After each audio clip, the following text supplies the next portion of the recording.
An enormous crab walks into a bar and says to the bartender, "I demand 1 pint of lager. I will pay the full price, provided that the following criteria are met. The beer should be served to me within 1 minute of ordering and at a temperature of between 6 to 9 degrees Celsius.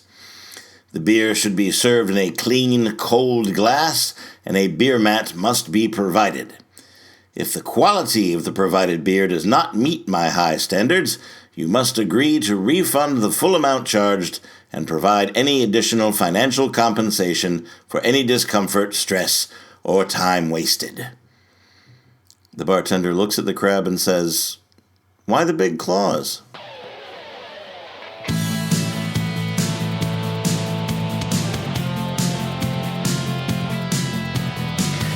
This is Across the Table, the podcast of Hannibal the Magician. Hello, my friends. I apologize for my tardiness in getting this out to you.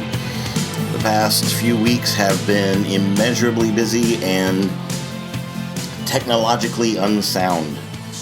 I did go out with good intentions. I took my laptop out on the road with me, and I downloaded Audacity, knowing that I would be able to figure out an easy program like that and get a podcast out while I was out on the road. And guess what, friends and neighbors? I just couldn't get it right. Had the right microphone, had the right settings. I don't know where my disconnect was, but unfortunately, it happened. I will put in some hours before the next road trip that I have, or before the next extended absence from my honeycomb that I have. And I will do my best to attempt to not let this lag happen again. Hey, and welcome. I'm glad you're here. I'm glad you came back to listen to me again. I will set forth as much wisdom as I possibly can, given the circumstances. And we know what the circumstances are. So I spent the last several weeks out on the road. I told you about the Genie Convention, how awesome it was. And honestly, the more I think about it, the more I look over my notes and quite frankly, just reminisce about some of the conversations that I had with some wonderful people there, the more I learn.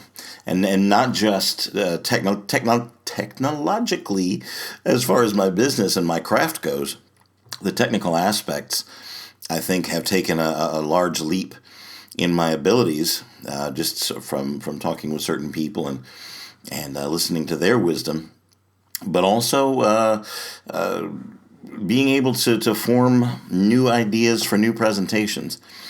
There's a piece that I debuted at the Magic Castle known as Rugby, and I'll talk about that in a second, but I've been working on that thing for over a year and just couldn't quite get it right. Well, my time at Genie sent me an inspiration and sent me a possible presentation for the thing, and it went down like gangbusters. It was phenomenal. So I got back from Genie. I cut the podcast from last week, which a lot of you listened to.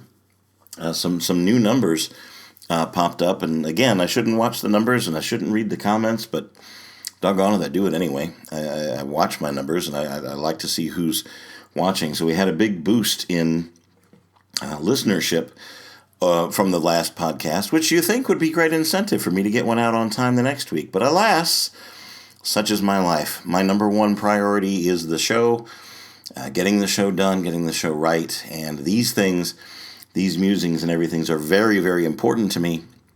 But the show has to come first. That's what I'm all about. That's what I was made to do. Picked up a bit of a chest congestion while traveling, but that's just airport stuff that happens, and especially this time of year it happens. So I came home from Genie and I cut the podcast and I packed my bags and I drove up to rural Pennsylvania to do a show at the Nemacolin Resort there. The folks with Park West Gallery were, as always, incredibly hospitable and very wonderful to work with. Some new artists there that took my eye. And I had a fabulous show. I had an absolutely wonderful show. Still reeling from it. I had put up rugby to them first, to practice it in front of a, trial by fire. I had rehearsed a thing. If you're a performer, if you're a magician specifically, we are swamped with mediocrity, and there is no excuse for not rehearsing and not practicing. Especially if you call yourself a professional and you're doing this for on a daily basis, if it is your major source of income. But even if it isn't, even if you were just doing this part-time, if you were a part-time pro or a high-ranked amateur, and you want to present your craft, your art to the public, you owe it to your public to be the best you could possibly be. To not settle for, this plays. It plays well. It gets a good reaction. That's average. I mean, yeah, of course you can rest on average, and yes, you can do that for your entire life. But why live in mediocrity? Why not? Why not live life? And in living life, give your absolute best and beyond what you even think you can do to the ability and the craft that's been put in your hands to do. That's just my point of view. Your mileage may vary. So I had a great time there. I flew out of Pittsburgh at 5 o'clock in the morning over to L.A., picked up by Eddie and Lily. Well, picked up by Eddie. Lily was indisposed at the time and had other things she needed to do. But Eddie and I got together that Sunday, the 15th of October, I think it was. I don't have my calendar in front of me, so I'm kind of speculating. But we went over to a fabulous diner that I love, whose name suddenly escapes me. Boy, I'm going to be firing no parts of my brain today, but pens sounds right. Very, very popular place. We waited about 30 minutes for a table. Well worth it. Eddie had breakfast. I had lunch because that's the time of day it was for me. And we had long talks about Hollywood and me moving out there and what I anticipate and what he thinks might come about and being a grown up in a entertainment field. Eddie is a spectacular human being. One of the best friends I've ever had. He's a very no-nonsense, but lives an incredible, whimsical life at the same time. And the life he's lived has proved inspiring to me, and the way he approaches things. I have never, and I know it happens because I've heard stories, but I've never seen Eddie angry. I've never seen him mad to the point of even frustration. He seems to let those things just wash over him. He's very slow to anger, from what I can tell, from all my experience with him. And he's got a genuine heart for bringing people joy. So spending any time with him is always tremendous. It's always uplifting, and it's a great intro to coming into, working a week at the castle or being a part of the Hollywood scene. He always sets my mind just right. And we went home, and we hung out with Lily for a while, and Lily is battling a lot of demons and a lot of things that have come up to her in her personal life, and man, she's handling it like a champ. She doesn't think she is, but she absolutely totally is. She is losing. Well, I'm not going to go into her own problems. That's none of my business to broadcast here. But suffice it to say, she's had some real hurdles come up over the past year. And she closed down her Monday night show, and so she is still on Monday nights. It's a whole thing of I should be doing something. I should be getting ready for something, and then having that void there. But from my opinion, and from talking to her and listening to her plans and the way she's doing things, it's a scary ride, but she's handling it well, and I can't wait to be out there to be a part of the creativity that's going to exist in the house. When the four of us are there, me and Eddie and Lily and Rob the balloon guy, who has the most unique sense of humor I think I've ever run across. Anyway, I did 31 shows at the castle in 7 days. 31 20-minute shows in 7 days, which it's taxing. But it's wonderful, and I went to bed exhausted every single night, and I'm physically sore from the workout of physically doing those shows. I'm not a high energy kind of performer by any means, but there's a lot that goes on, and there's a lot of body language that happens in that, and a lot of actual physical activity. You'd think I'd be in better shape, but it was spectacular. There's some certain incidents I want to cover that are important to me. First of all, let's talk about fear. Let's talk about walking through fear and being a coward, because I started off the week completely cowardly. I'm not ashamed to tell you. I came there set and prepared because Jack Goldfinger, who is the current entertainment director out of the castle, had mentioned that the board of directors had mentioned to him that I should have new material the next time I come, that I should not present things that I had presented before. And as you know, if you're a fan of mine, I don't have a huge repertoire. I sit with material for a very long time because, well, it's me. They're pieces that I'm very proud of and that I have built to a certain level of excellence. And there's an old philosophy that says the amateur changes his act and the professional changes his venues.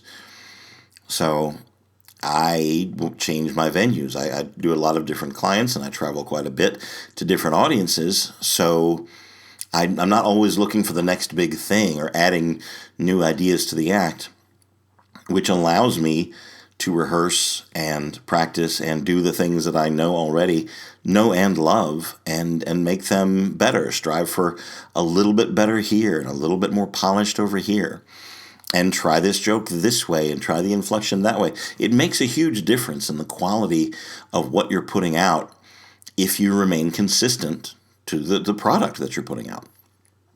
It's like new Coke, you know. They did that. I know the whole thing was a big publicity stunt just to get attention, but they changed the formula a little bit, and people lost their minds. There's a certain amount of professionalism and comfort in the familiar. Now, yes, of course, there are times when pieces if it becomes boring to me, if it becomes irrelevant to me anymore, I will look for something new to replace an older piece. That's just art and evolution in art. But for the most part, I stick with what I know. So the board had asked Jack to ask me to bring in a new piece, and I had been working on Rugby, which is a multiple card selection. 10 cards chosen, 10 card and a very, very fair way, lost in a deck of cards in a very, very fair way, and then individually found in increasingly more amazing revelations. Finding one card is what a lot of us hang a plot on, is the finding of one card. I was inspired from several different sources: Doc Eason, Paul Cummins, Helder Gamirez, to multiple selections to find a whole bunch of different cards and to put my own feeling and my own story and my own spin behind it so that it becomes my piece. The piece that I put out has to resonate with me, or it's just not going in the act. So I brought this piece that I call Rugby, because of a scrum, to the castle. And I was prepared to do it Monday night. And I came in and I set up my room and I got everything the way I wanted it. And just before going on, the act that's on before me, the early close-up show, Jonathan Levitt, who is a superb, amazing magician, as well as being a phenomenal human being all by himself, came in and we chatted, and Jack Goldfinger came in to make sure I was there and I was comfortable and everything was okay, and we chatted. And I told Jack that I had brought new things, and he's like, well, we did like the old stuff. We do like what you're doing. And I said, well, you told me the board wanted me to bring in new material. And Jack said, well, yeah, but most people ignore what I say anyway, so just do what you feel you're comfortable with. Give them a good show. I know you will. I know you give them a good show. But, Do what you want. We trust you. So I'm not going to say the coward side of my mind, but the more cautious side of my performing mind went, well, you have your act that you know cold, that you rehearse every day, and is a proven, winner. Why don't you do that instead? And that way you can focus more on interreacting with the people that are there. It's an easy way out, is what I'm telling you. I took the easy way out. Oh, plus that, in addition to Mr. Levitt mentioned that in his act, he did a multiple selection. That he does in the act that he was presenting at the castle, he was doing a multiple selection, and I thought, well, there is going to be some crossover. There can be some people that see his act and come back later to see mine, and if we're kind of doing the same effects, maybe that's not a good thing. So I justified all that in my head, and Monday night and Tuesday night I did the old act. I did the standard This Strange Engine act, which went over great, and the people loved it, and they cheered, and they waited in line to see me, and it was amazing. And in the back of my head, I'm going, you're cheating yourself, You have this great thing you've been working on for a year. When are you going to put it out in front of the public? When are you going to take a chance on an act that you think is great, but might actually fail? That might actually not go down in front of the audience the way you think it might. And let me tell you, when you're standing on a brand new piece, something that takes a lot of concentration, a lot of, if you'll pardon the expression, a lot of sleight of hand, and has gone through numerous changes in over a year where I tried to adapt it to my own feeling, and also laying bare a new part of my heart that I haven't put out there before. All of those things, ran together in my mind, and I thought, well, maybe I'll give it another couple of months and I'll debut it somewhere else. So I let that side of my head talk me out of it, and I paid the price for it, because when I wasn't performing, I was kind of beating myself up about it. I was like, you've worked on this thing. It is ready. And as I've always preached to you, as been a constant words coming from my mouth, we have to fail. We have to put out a piece or some part of our heart that may be failed, or it may be accepted. You got to take the chance. If you don't take the chances, you have the chance to become stagnant. And stagnant, as far as my work and as far as my art, is completely unacceptable. It's right up there with mediocrity. If as people are enjoying what I do and what I put out, and the elf boots, and the bookends, the Pringles act, which, good Lord, has been around for 20 years now, the Roadhouse, the Cards Across, the Coin in the Cylinder, Silver Dreams, all the other things, if they're still being accepted and loved, and people are enjoying them, and I feel that I am improving on them as they go, yes, they'll stay in the act. But if it ever comes to a point where they are irrelevant, or I don't have that feeling anymore, I overcome a certain whatever that produced those, they will change, and I'll replace them. It's growth, it's evolution, it's art, and that's the way that it should be. So I'm wandering, and I apologize for that, back in front of the mic after a couple of weeks. Anyway, so in one sense, I'm giving them a great show, and it does my heart good, and I love to see them, because I'm unexpected. I'm not quite the kind of act that most magicians are. I'll say it straight up, and without fear of my ego bursting all over you. I'm different. I strive for the excellence within myself, and that sets me apart from all the other magicians. Now, I'm not saying that my act is better than theirs. I am not saying that my act is superior in any way. What I am saying is that I am different, and I'm not what you expect, and I will delight my audience on a different plane than any other magician out there, any other entertainer out there. It all comes together as the unique package that I have put together as me. Now, forgive me if that sounds overblown, but it's a fact. Roll your eyes if you want to. I'm still going to believe it. It's part of my exercise in loving myself more, in recognizing where my strengths are. And boy, my art, my craft, my show is a huge strength. It is a very, very powerful thing that was created in me and that I have nurtured. So, getting back to the story, finally, Monday and Tuesday, I did the act, the Hannibal Unleashed act. And then I heard on Wednesday that Jonathan Levitt was going to have his act recorded on Thursday. And the camera dude, Mr. Goldberg, Dan Goldberg asked me if I'd like for him to record my act as well. Since he would have the camera there, he'd be all set up. And yeah, of course I'm going to jump on the chance. And now my brain is telling me, hey, you can record your act again, or you can incorporate rugby and have a fresh recording of that as it debuts at the castle. And then down the road, 6 months, a year of performing the thing, record it again and see how it's grown, see where it's gone, Take the chance, take the opportunity.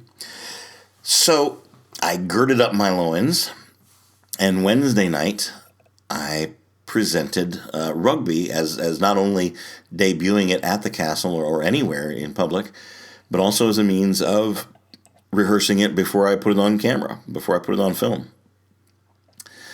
And guess what, boys and girls? It went over huge. It went over amazingly well. There's less humor. There's a lot more magic, but it's all 100% Hannibal. And I'm really, really proud of the way it came out when I finally incorporated the audience element into it.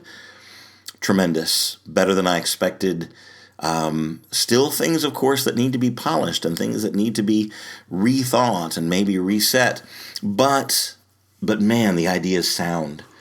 And the execution is very sound, and I'm very, very pleased with where it landed on its initial debut. So here's where it gets interesting. Here's where the week kind of just, man, I don't even know. Okay, yeah, I'm just going to tell you the story straight up.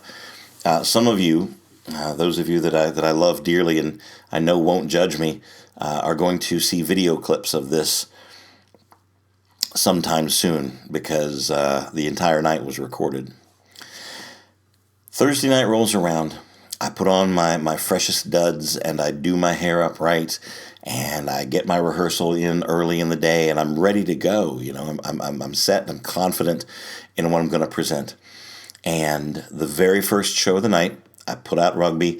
I had two young ladies seated at the table who were fantastic. They were reacting just the right way. They were laughing in all the right places, so they were getting the jokes. Their faces were incredibly receptive and expressionful. Expressionful? That's a word? Man, I need to practice my writing more and get my words straight. They had great expression. When something amazed them or when they found something funny, they were perfect. Which is important because in the setup, in the close-up gallery at the Magic Castle, you cannot see the audience. You can hear them fine, but the camera is behind all the heads and shooting over top of them. So the only representation of the audience I have are the people up on stage with me, the people seated at the table with me. And I could not have asked for better. They were wonderful. The video, by the way, of that show is posted up on YouTube. You can find it. I will put a link to it in the notes for this particular podcast. You can go directly to it. That was the very first show of the night, and I screwed up a few things. Now, watching it again and watching it with a couple of friends, they aren't noticeable. They wouldn't. You cannot tell that I had a mistake, that I had a mishandling in one point, that things went a little bit wrong. But I did, man. I was up there going, of course the cameras are rolling, and I've got I just made a faux pas that I've got to climb out of, which I did, and the audience did not notice. I didn't lose any momentum. I didn't lose any of the audience in that spot, and I brought it to a very successful conclusion, and very, very pleased. But I told, after the room had cleared, after the show was over, I talked to the camera guy, and I'm like, I messed up in this one place, and do you mind staying and recording another one? Just let's do one more, and maybe I'll get a better take out of it. I'm not unpleased with this because, like I said, the audience was fantastic, and I only messed up in one place. But he agreed. Great guy, nice guy. We reset, and we let the second audience in. And the second audience was, I'm going to write out on a limb, the worst audience I have ever had in the history of my performing. Ever. And I know you don't blame the audience. It's not their fault, but holy cow, people, this was their fault. This was a straight up ball-busting audience from hell. Now, in retrospect, and in looking at the recording, because holy cow, I've got the entire show recorded. He did not stop recording. Watching from the perspective of watching from the audience, this is my caveat before I tell you the whole thing. There's a difference in standing up there and having to pilot the show and deal with everything that you see that's going on around you versus sitting in the audience and watching it. Because it's not entirely apparent. You can tell they're bad. You can tell that they are purposefully either trying to screw the show up on purpose or just so far gone in their alcohol imbibing that they don't care anymore and they think they're the center of attention or whatever it is. It doesn't seem as bad watching from the audience, but man, I don't get angry on stage. I don't lose my temper, and I didn't lose my temper, but man, I was steaming. I was really, really, really angry by the time the thing was over. Okay, so a group of young ladies and gentlemen, I'm going to put them in their late 20s, perhaps their early 30s, guests of the castle. They were not members. There were 8 to 10, and I never really got a full number. There were 8 to 10 of them that came in to the showroom, which comfortably holds 30 people. So they're a third of the audience. Came in. There was a young lady I wanted to sit at the table that, in retrospect, I should have stuck with my guns and brought her in. It was my initial gut feeling was like she'll be a good audience member or a good person to have up front. But circumstances and geography of the room would have made it difficult to get her into the table. I should have done it anyway. I should have, like I said, gone with my gut instinct.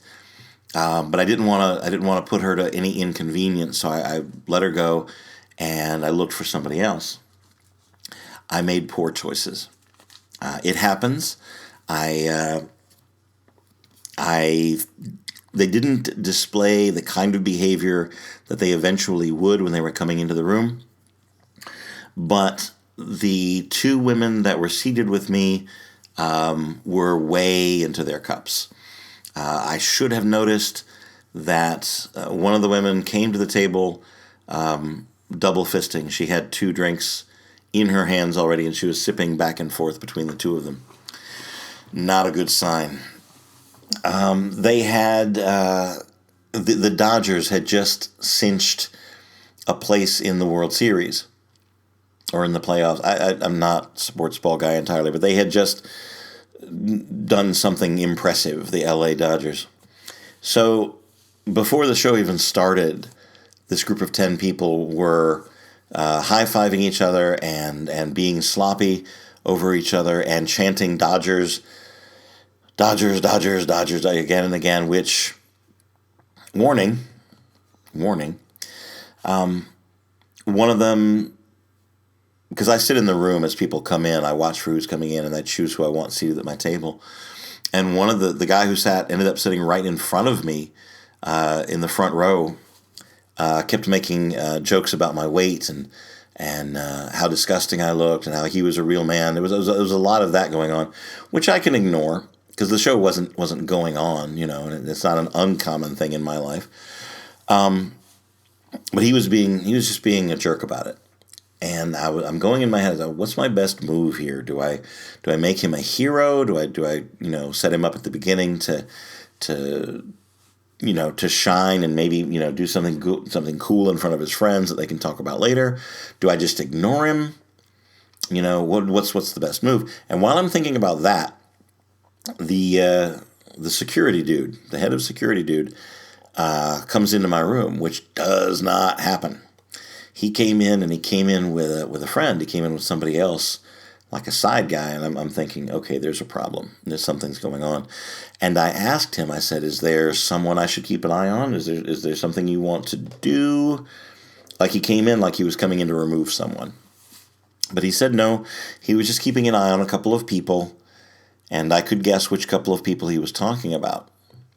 I came to find out later that one of the Evil 10 had thrown a glass in another room, had just like whipped one against a wall or maybe thrown it at a performer. And I never got a clear story on exactly what happened other than someone threw a glass.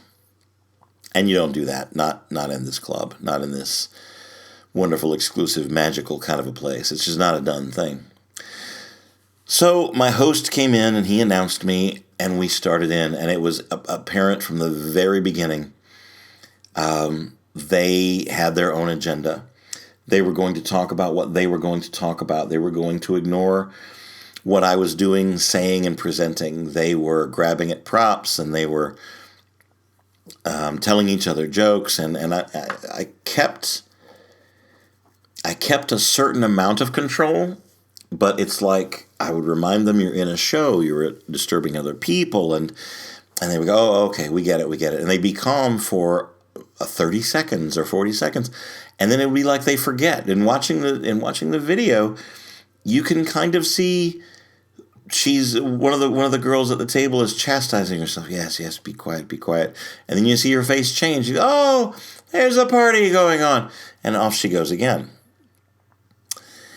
And a couple of times, Mr. Security Dude looks at me and gives me a kind of a, do you want me to take care of them kind of a thing? And I didn't want to do that. I didn't want to interrupt the show. And I was still 60% in control. I had not lost control. And more importantly, I hadn't lost the 20 people that were genuinely enjoying both shows that were going on in the room. I'm going to tell you, when I'm sitting in that experience, and I know, there's some people who simply will not tolerate it and will stop the show and have the people removed and everything else. But my philosophy on that, and this comes from working comedy clubs, and it comes from just years and years and years of working on the street. Most of the time I can bring them around. I can do something that will bring them back to it and give them a good experience. And even if I cannot win the front row, the second and third rows are getting a show that nobody else is ever going to get. They're getting not only my presentation, the best that I'm able to deliver it with all the distractions that are going on, but they're also experiencing the doors are open in the zoo aspect of the way that the other 10 were acting. You know what I mean? It was its own episode happening right in front of you, unfolding, and what's going to happen, and where's the drama going to go, and how is Hannibal going to get out of this one, So I tend to let it ride, and man, I let it ride. I was getting more and more angry. I was getting more and more frustrated, but I was able to give a good magic show. Not up to my standards, but it was good. When I got towards the end, and it was time to present rugby now, rugby requires some thinking and some effort on the part of the audience. My front row and the two ladies seated at the table with me were incapable of the level of control and thought that it would have taken for me to present that piece successfully. That may be a fault of my own, not preparing for that level of intoxication and exuberance. But I made a judgment call, and I thought this audience will not. I cannot bring this to a successful conclusion. But I can present a card act that I can bring to a successful conclusion. One that is road tested and has been successful in biker bars on comedy nights. I've done it commando, just straight out of the box with no props and nothing but a deck in my hand and made it successful. So I knew full confidence that I could bring it around, and I actually told them. I told the other 2/3, this is not the act I want to bring to you, but I'm not capable of doing that act, so enjoy this one. Please come back and see me again, and I will give you the other act. I'll happily present that to you. And even so, it was a very near thing. They could not pay attention. They were getting angry with me because I was not allowing them to have their own party in my showroom. I was not allowing them to tell jokes in my showroom. And I finished up successfully. I got a good reaction. It was a fight, and I was shaking at the end of it, and I got it right.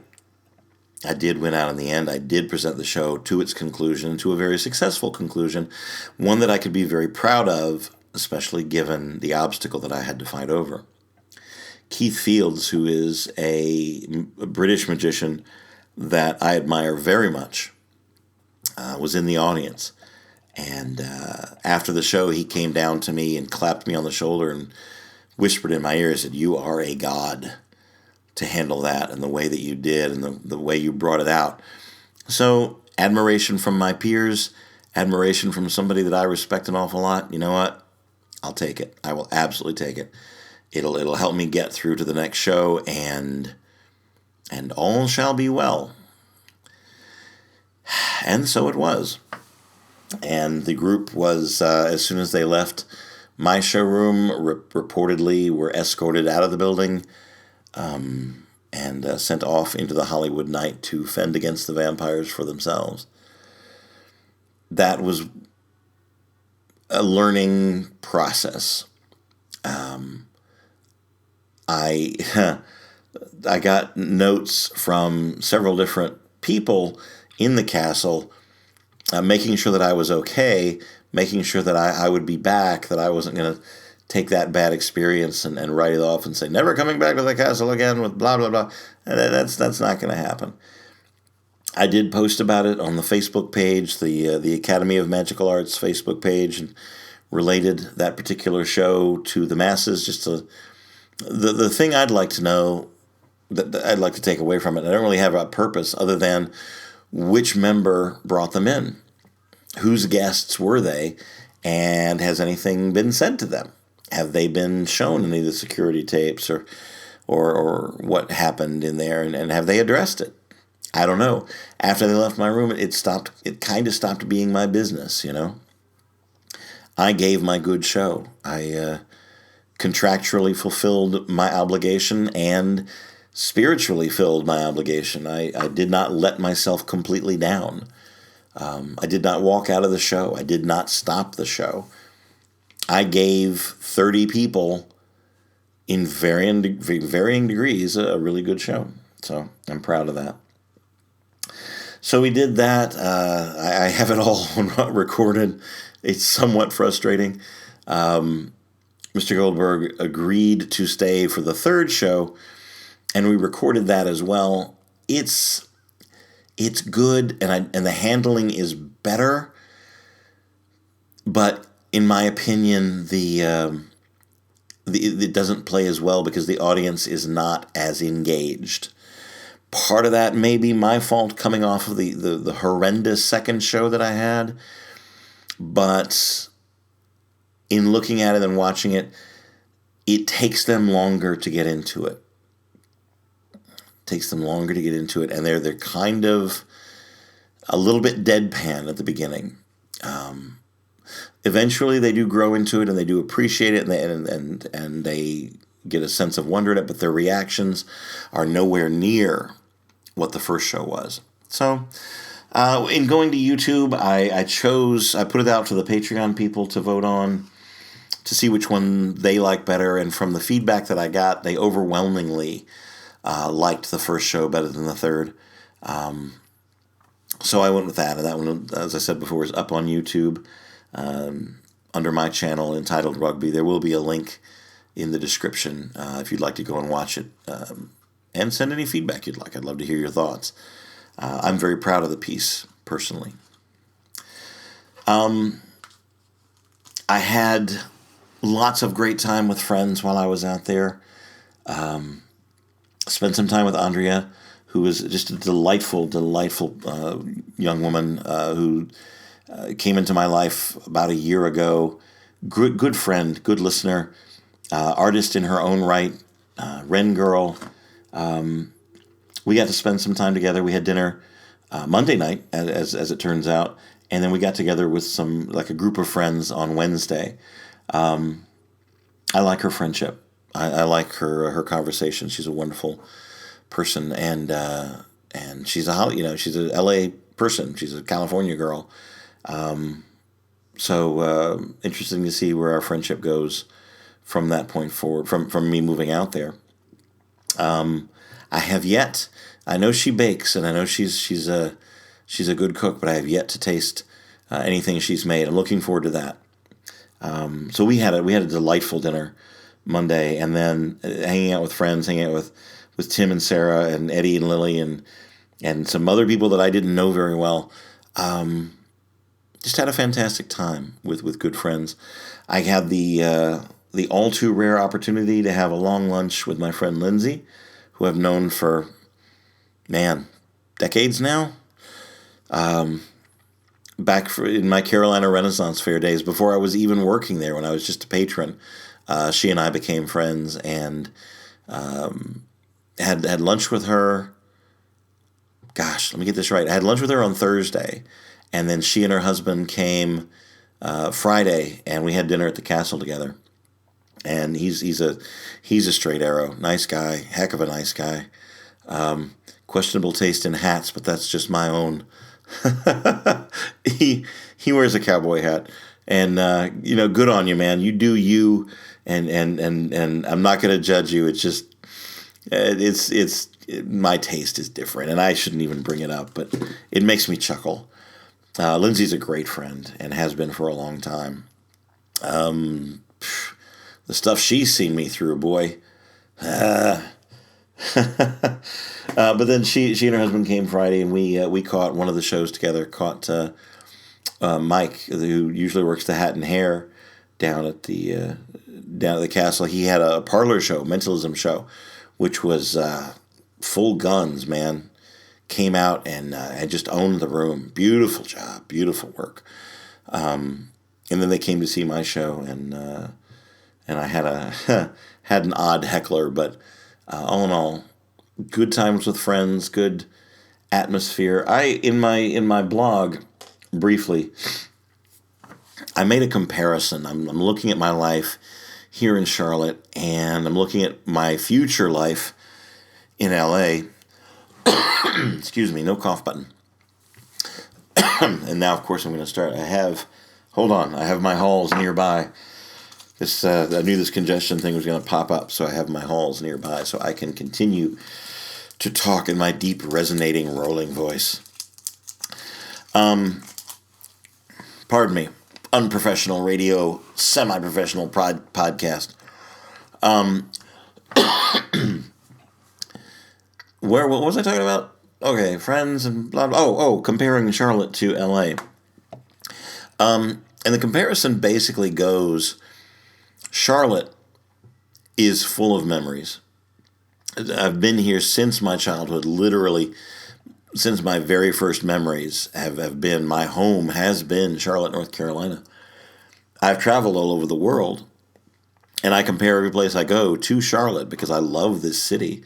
But the comparison goes along the lines of Charlotte is full of memories, and Charlotte is green, and Charlotte is peaceful in my heart, and it's a resting place for me to come home to, like a cemetery, green and peaceful and full of memories. And if I want to stay at the level I'm at, if I want to try to produce things here in Charlotte, if I want to expand my footprint based on being based in Charlotte, that's what it's going to be. Los Angeles is hard and noisy and smelly and loud, and life will be tough. But that's life. And if I want to breathe life into my show, into my career, into the new life that I find myself living, I need a place like LA that is going to try to break me, that I can have a full-fledged, blood-pumping, adrenaline-spewing battle with and come out victorious on the other side. Or fail. Because that's an option. I do have offers. I have people that want to produce shows out there.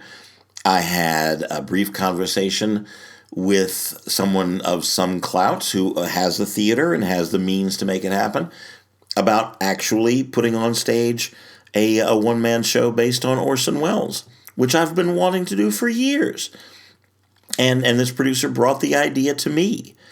I would help to write it. I would help to execute it. I would be Orson Welles doing magic. And man, that's a dream that I've been having for quite some time. I'd love to be able to do that. And yeah, I could do it in Charlotte, but to do it in LA will be harder and more challenging. And I'll put a better show on than I would produce in Charlotte.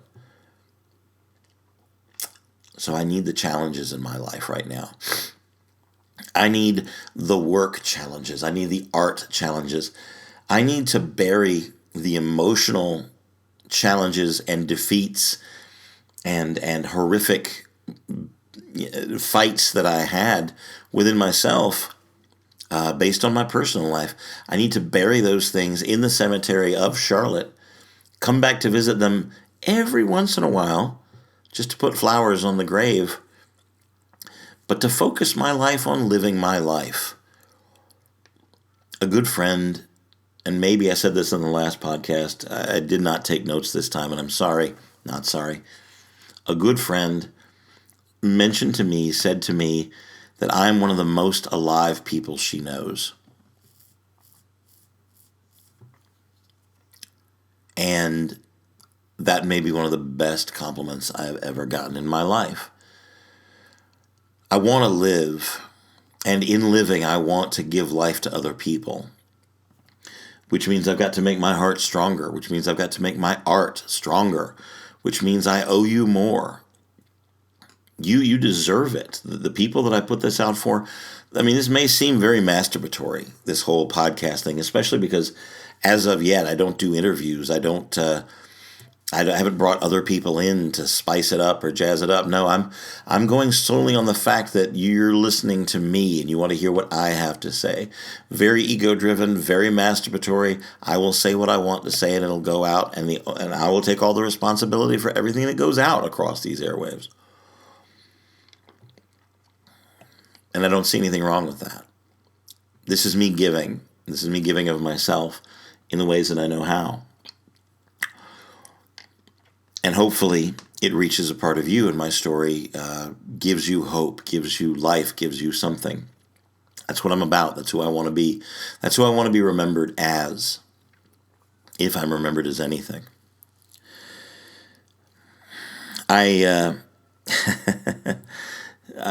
Again, I don't think I told this story the last time. If I did, welcome back to it. I'm going to tell it again. It's short. It won't bore you, I hope. I was told that I have I have a magnetic attraction from women that the female of the species notices me, either because of my confidence, because of my skill, because of my personality, whatever it is. I have got something that is attractive to the gentler gender, question mark, he says, not wanting to offend anybody. You tell me this 6 months ago, I wouldn't have believed it. You tell me a year ago, I sure as hell wouldn't have believed it. I still don't see it, but his wife confirmed it. Apparently, they came to see my close-up show at Genie, and she insisted that they go to a different room and watch me perform again because she liked the story, because it was Silver Memories, because she liked the magic, and she's not, as some magic wives are, not a big fan of magic in general. But she watched my show twice, and I'm going to paraphrase here because the actual words were a bit more vulgar than this, and I do realize that there are some more delicate ears listening to this particular podcast. But her revelation to her husband was, "I would have sex with him in front of you." That's how attractive he is. She's like, "I won't, but I would." So, and that was told to me directly. I don't know what to do with that information. I am not in any state of mind or heart or focus or concentration to be able to legitimately get into a relationship where I could contribute in an effective way to a relationship. That's still some time in the future. That may happen. It'll happen when I least expect it. I understand, but right now I'm not ready to contribute to anything like that. Dating might be nice. The concept right now in my head, and this is where my screwed up is how I know that I'm too screwed up to have a relationship. The term dating to me sounds tedious. Forgive me if that's a bad thought, but to me, just the idea of trying to establish a relationship with someone, going out and getting to know someone, and et cetera, it seems very tedious, and it seems a little plastic, and it seems a little fake. I am relishing these days friendships more than anything else. People that I've known for some time, or people that I've at least had long conversations with that I can just relate to, that I can just talk to, that understand me, or as good as anybody understands me. But those are the things I'm cherishing right now. Affection would be nice. Those are some, that hits me every once in a while, that having affection in my life would be nice, but I'm okay, and I can deal with it. That brings up another topic. This totally, I'm going to jump ship and go in a completely different direction because I think I'm getting I'm not going to say too personal, because I don't feel like, if you know me and you're taking the time to listen to this, you understand how personal I can get. There's just no ending to that thought. There's no, there's no, I will be ready for a relationship on X date. There's not. This is just the way I feel right now, and there's no conclusion to that. It's just, this is how I feel. So, but it sparked another thought. I was accused for the very first time during a show of being misogynistic. A young lady in a show on Friday night, late, I think it was the 11:30 show, told me that my remarks, my comments, and my jokes were horribly misogynistic, and that I obviously had a hatred for women. And I don't. Holy cow, I really don't. So I noted the time that she said that, in what part of the act she'd said that, and I apologized to her. It didn't help. I was not forgiven. She kind of shut down for the rest of the show, which was distressing, but there was nothing I could do about it at the time, and I didn't want to take away from the rest of the audience.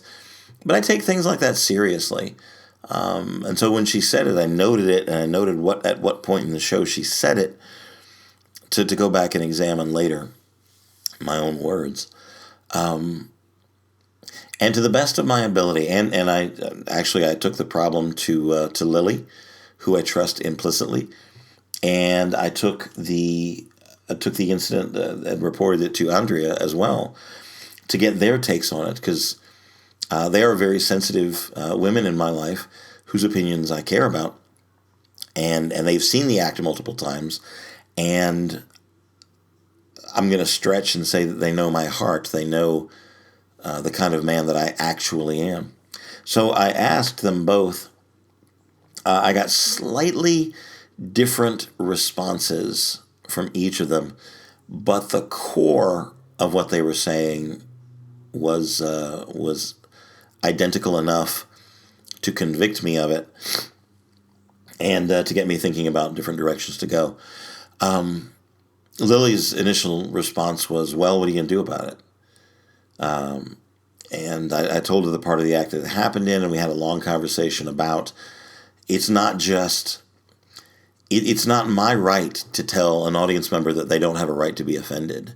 If something I say offends them for whatever reason, I have to accept that I have offended them, and I can either I have to examine it and either change it or say, well, some people are just going to be offended because the point I'm trying to make is important enough to where I'm going to risk offending someone.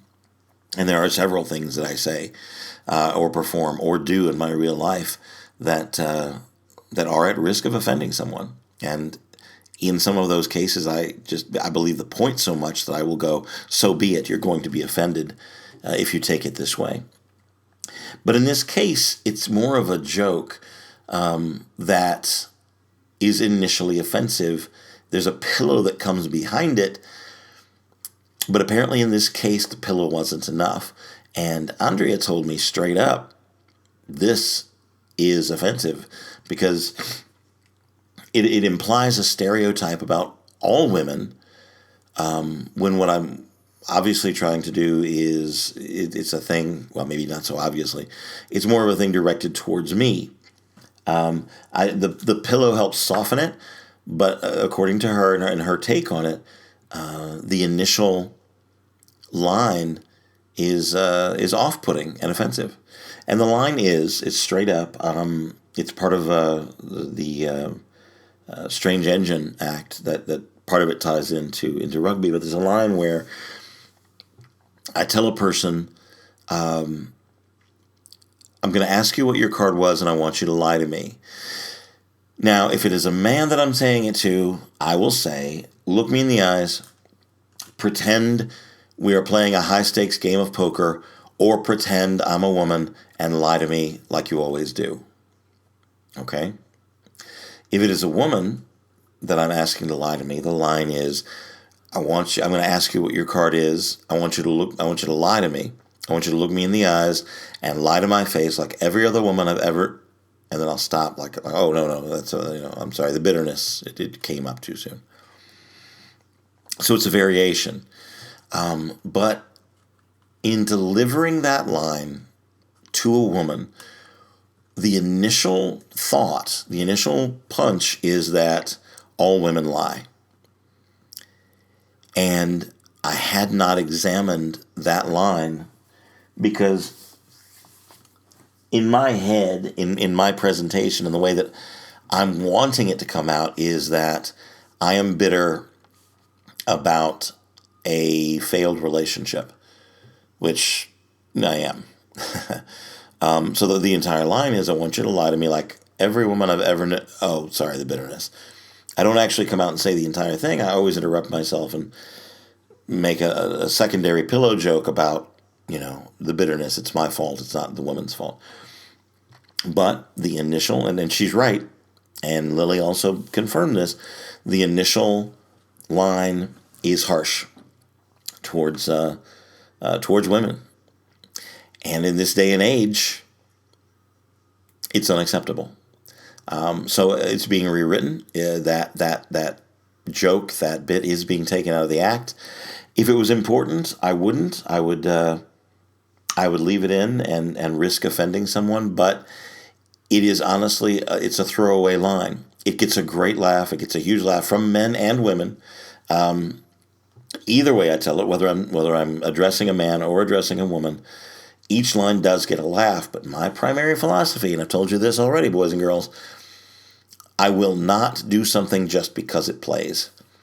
There's got to be a reason behind it. And if the reason has degenerated or degraded or de-evolved to the point where it has become an offensive thing, it's out. It's done. It's Casper. I take it out of the act. So that line is being taken out of the act. And I tell you that whole story, that whole revelatory thing is, one, yes, my act is constantly evolving. Yes, I am constantly examining what I'm doing and the words that are coming out of my mouth. And that's where excellence lies. I want to give the best that I can, and it requires growth. And my point is, you can too. Editing is so important, and constantly reevaluating what you're doing is so important. The world is changing in many, many different ways. Some of them I consider to be great, and some of them I consider to be horrifying. But the fact of the matter is, it is changing. And in 2017, in October, that joke is no longer appropriate to come from my stage. My point is, are you examining your act? Are you examining the things that are coming out of your mouth? People may not always tell you. I'm grateful that I was told. I'm grateful, in a way, I'm grateful that she took offense to the point of being able to speak up and saying, hey, that's not funny. I don't appreciate that. You, my listeners, my audience for this particular podcast, those of you who watch me live, those of you who read my blogs or see the things that I paste on Facebook, if you, or any social media, all social media, if you see something where I seem to be oblivious to some kind of an offense, let me know. Here's a trigger, a completely different story, but the same thing. For years and years now, I have been hashtagging, when I'm traveling, I will hashtag Gypsy Boots, all one word, Gypsy Boots. And I got it from a song. I got it from a song about an actual Roma gypsy. And I thought it was clever and cute and funny. And people understood, the sentiment behind it. Well, a friend of a friend let me know that perhaps that phrase was no longer appropriate, and that gypsy is actually somewhat of a slur, of a racial slur. And it had just never crossed my white privileged mind that it might be. So I went directly to the friend that was in question, who actually has Roma heritage, and I asked her point blank. I said, "Is the phrase offensive?" And her direct, immediate, blunt response was, "I know your heart, and I know who you are, and I know you don't mean to be offensive, but yeah, it is. It's a slur, and if I didn't know who you were, it would offend me." But for whatever reason, she did not feel comfortable in telling me that directly. I'm glad I pursued it, and I'm glad I asked, and I've taken Gypsy Boots out of my posting. But it's the same kind of thing. Examine what's coming out of your mouth. There was a poster, a hand-drawn poster that hung in my kitchen in my former life. Life and death are created in the mouth. Watch what comes out. Be responsible for what you produce, and that includes the words you say, the work that comes out of your hands, the interactions you have with human beings every single day. I'm going to commit to that more myself and re-examine my entire act. That's how we grow, and that's how we pull true love together, in loving everybody and loving the entire audience in front of you, even the 10 drunken fools that I still managed to entertain and send them away with love the best I could. It is doable. It is possible. It takes perseverance, and it takes patience, and it takes awareness. But my friends, in the insane world that we live in, perseverance, patience, joy, and love are vital to our survival. Now, I'm going to give you an unpopular opinion. I think the world, the community, the people are way better off than the news likes to report. I do believe there's a lot of panic talk.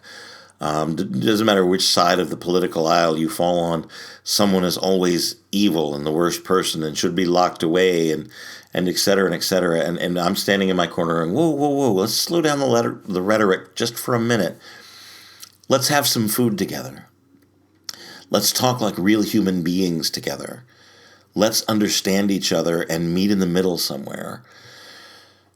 I still think that's viable, and I still think that's an option. I still think that's our best bet going forward. Elect more humans. How about that? Maybe that's a good hashtag or a good slogan or saying or whatever. Elect more humans.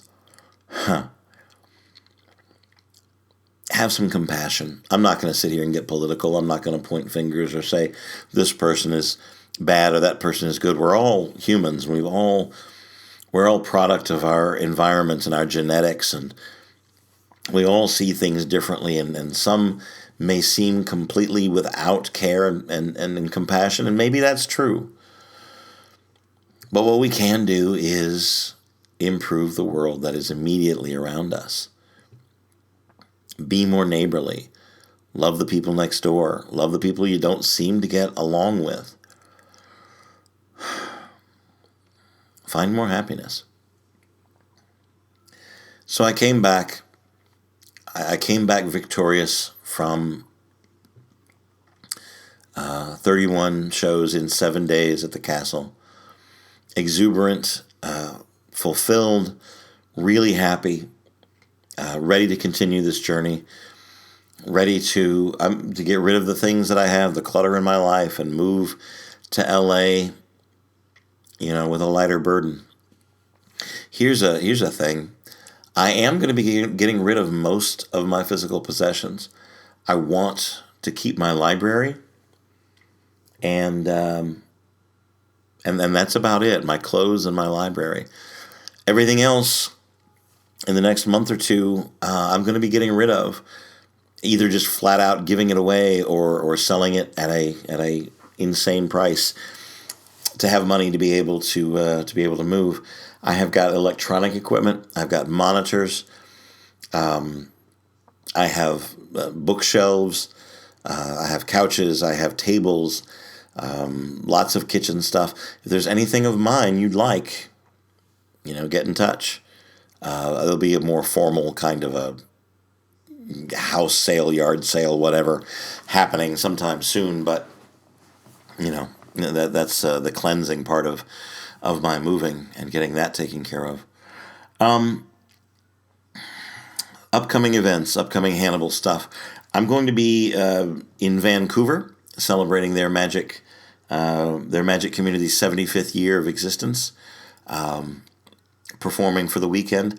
I'll be zipping back here to Charlotte, and on November the 6th, which is next Monday, presenting an incredible show at Petra's, featuring my friends, the Rambling Sailors, who were stage mates and friends of mine at Carolina Renaissance Festival, and have heart and shanties and wonderful, wonderful presentation they're going to put into song.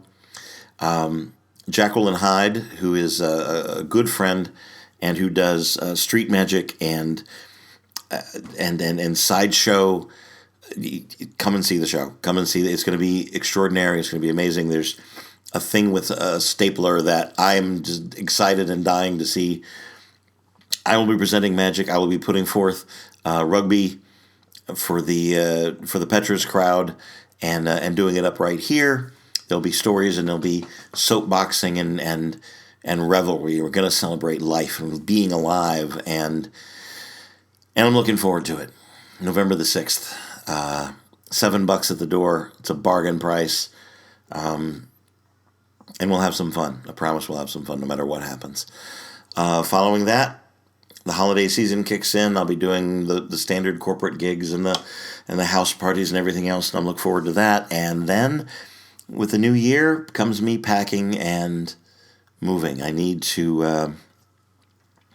I think the plan is now that I'm going to attempt to buy a van. If you know of anybody, get in touch.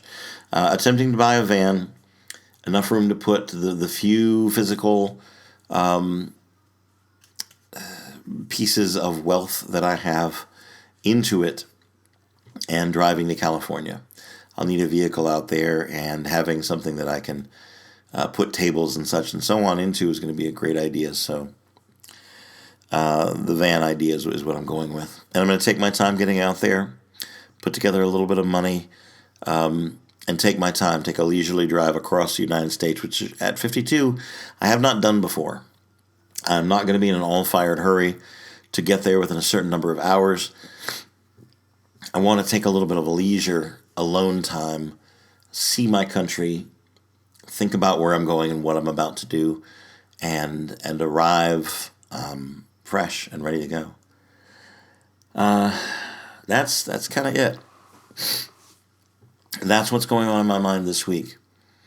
Thank you for your ongoing support. Thank you for supporting me on the Patreon account. Thank you for your notes and your asides and your friendship. Really, really grateful to have you in my life. Holy cow. Marillion is coming to North Carolina. Marillion is coming. They'll be playing in Raleigh in February. Just as I move to the opposite side of the country, they're going to be here.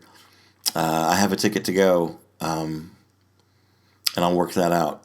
But my favorite band of all time is coming to my hometown-ish. And they have a number one single on the charts for the first time in a very, very long time. Living in Fear is number one in the UK. And that's been a long time coming, and I'm proud of the boys. And I'm glad I know them. I'm glad that I've been on the journey that they took, and they've helped and saved my lives. Maybe I'll devote one of these podcasts sometime to introducing you to a little bit of their music.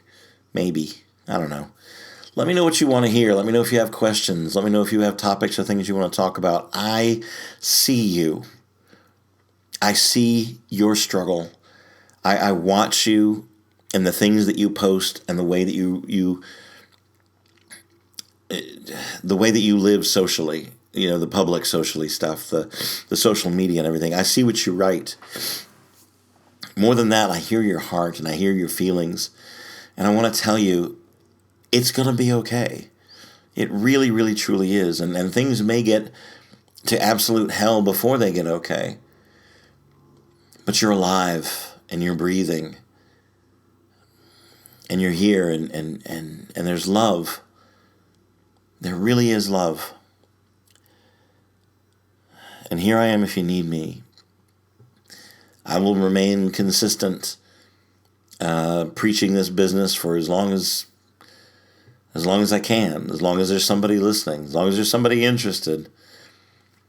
I will let my opinions be known. Find the magic in your life. Find your abilities and pursue them, and find happiness in the work that you do.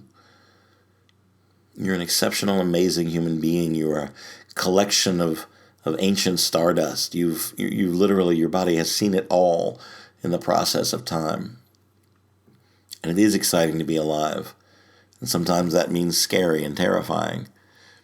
But you are loved, and you are made of love. So hold on to that. This will be going out on Tuesday, October 31st, Halloween, the time that I consider the end of summer. Halloween Day, Halloween night, following into All Saints Day. That's that marks my season. I know it's already happened. It's been several weeks since the official end of summer, but since my childhood, Halloween has always marked the beginning of fall, the beginning of time to change, the beginning of the new life. And that means more to me this year than it ever has. I'm starting a new life. I still have old friends, but I'm making new ones. There's new excitement, new joy, new happiness, and new love in me, in my heart, in my soul, than has ever been at any time that I've been alive. I'm grateful for you, and hell, I couldn't do it without you, right? Where would I be without you, the people that love me? I promise to keep loving you, and there's no if on the end of that sentence. I promise to keep loving you. Thank you for being here. Thank you for listening. Send me your feedback. Share. Subscribe. Tell a friend. Tell me. Tell me you hate it if you absolutely hate it. I'm open to suggestions.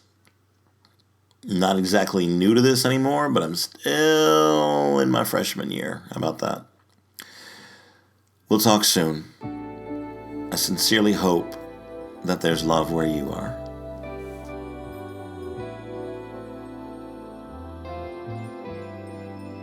Our wide eyes aren't naive.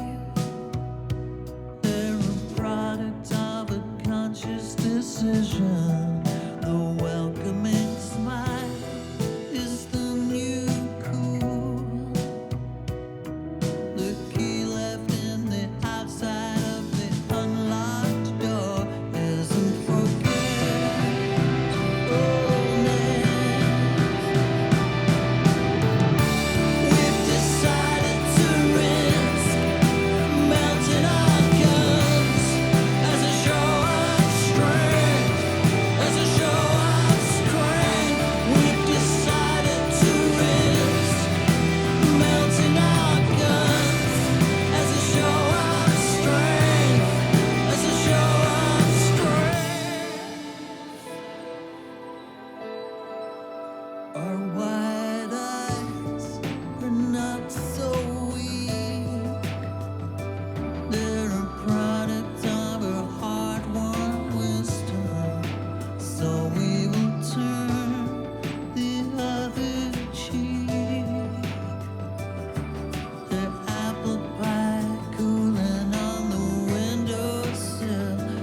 I do wish we could chat longer, but I'm having an old friend for dinner. Bye.